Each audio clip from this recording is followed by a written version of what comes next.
So hello गाइजहरु welcome हजुरहरुलाई मेरो अर्को भिडियोमा स्वागत छ।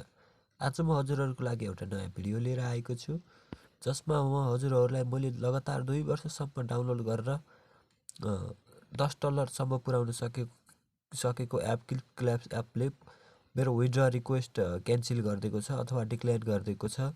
किन गरिदियो र साच्चै यसले पेमेन्ट दिन्न कि के हो भन्ने सम्पूर्ण जानकारी दिनेछु। कृपया मेरो भिडियोलाई अन्त्यसम्म हेर्नुहोला र च्यानललाई सब्स्क्राइब भिडियोलाई लाइक गर्नुहोला।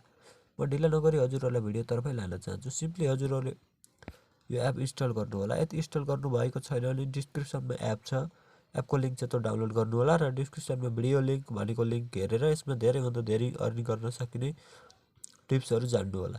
सिम्पली अब हजुरहरुले इन्स्टल गरेपछि यस्तो इन्टरफेसमा आउन सक्नुहुन्छ। यहाँ आइसकेपछि हजुरहरुले देख्न सक्नुहुन्छ मसँग टोटल 33,986 क्विन छ र रिवार्डमा हजुरहरु देख्न सक्नुहुन्छ 25 लेखेको छ र 8 यस्तो कुछ छ। म सिम्पली हजुरहरुलाई माथि क्विनमा क्लिक गर्नेछु। अब हजुरहरु देख्न सक्नुहुन्छ यति $0.33 इक्वल टु 39.82 रुपीस NRS भनेको छ।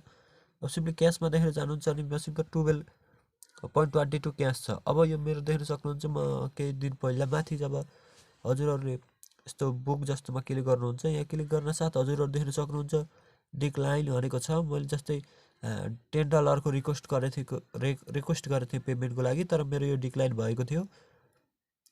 अब देख्न सक्नुहुन्छ सक्सेसफुल सक्सेसफुल सब्मिट भएको थियो। प्रोसेसिङमा जाँदै मेरो डिक्लाइन भइदिएको थियो। अब किन भयो, अब यसले साच्चै पेमेन्ट दिन्न कि के हो भन्ने यसको अनुसार के भन्छ भन्दाखेरि हजुरहरु देख्न सक्नुहुन्छ मेरो पेमेन्ट आएको थिएन $10। अब यहाँ हजुरहरुले यसकोमा गएर के हेर्न चाहनुहुन्छ भने किन पेमेन्ट आएन भन्दाखेरि क्रिएटिङ मल्टिपल एकाउन्ट भन्नाले अब एउटै फोनमा एउटै एपमा दुई तीनटा एप ओपन गर्ने, दुई तीनटा आइडी ओपन गर्ने र धेरै इन्कम गर्नको लागि उस गर्ने। लो फोन्स भन्नाले लो फोन्स युज गर्ने to get expenses reward, use VPN use गर्ने क्लिप्सक्ल्याप्समा, अपलोड डेन्जर कन्टेन्टहरु अपलोड गर्ने अथवा कपिराइट इन्फर्मले गर्दा उसको हुन सकिन्छ। र अझ अर्को इन्फर्मेसन के देखेको छ भन्दाखेरि अहिले अब धेरै मान्छेले नै त्यो विथड्र रिक्वेस्ट गर्दाले ओभर 15 दिनसम्म विथड्र बस्छ।